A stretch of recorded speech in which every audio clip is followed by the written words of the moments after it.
They called themselves Dreamweavers because no single word captured the practice they had come to revive.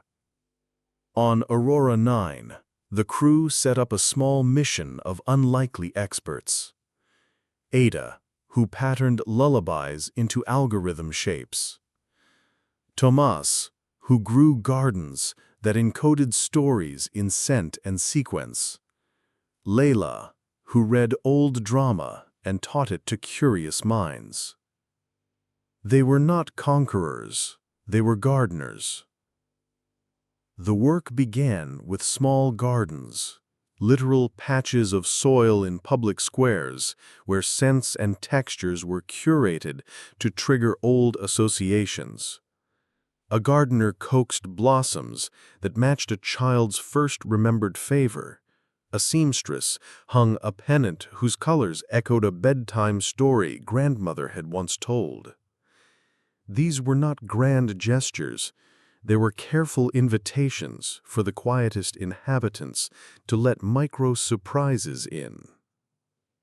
The Dreamweavers also introduced analog objects, a glass orb that showed slow, looping images, a little wooden flute that refused to be optimized, a stone with a name carved deeply into it.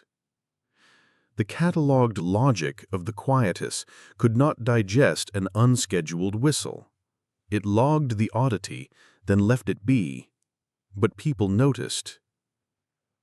At first, a few came at dusk, curious as moths. They would sit and listen to the orb, or taste a memory seed tea. One woman touched the carved stone and began retelling a foolish childhood story, stopping halfway to laugh, then stopping again, as if embarrassed by the warmth. No one was ordered to change. There was no decree. The Dreamweavers were careful not to fix the Quietus, only to remind it how to be fragile.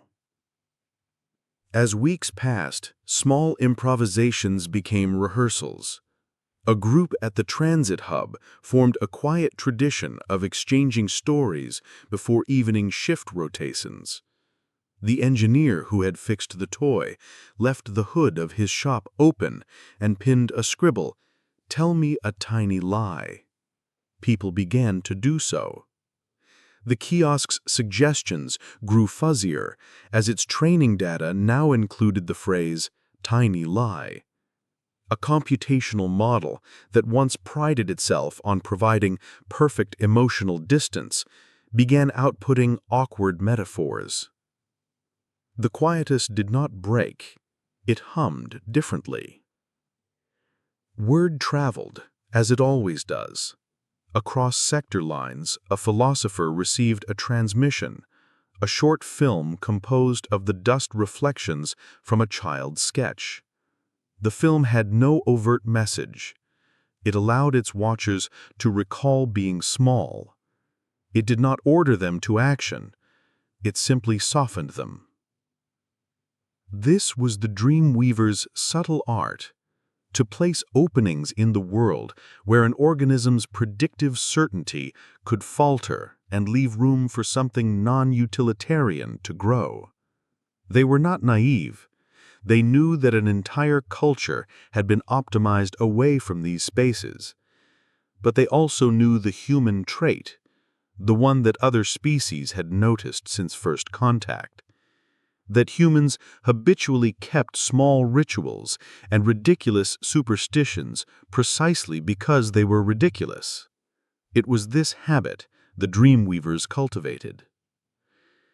And the Quietus began, in 1,000 quiet increments, to hold small mysteries again.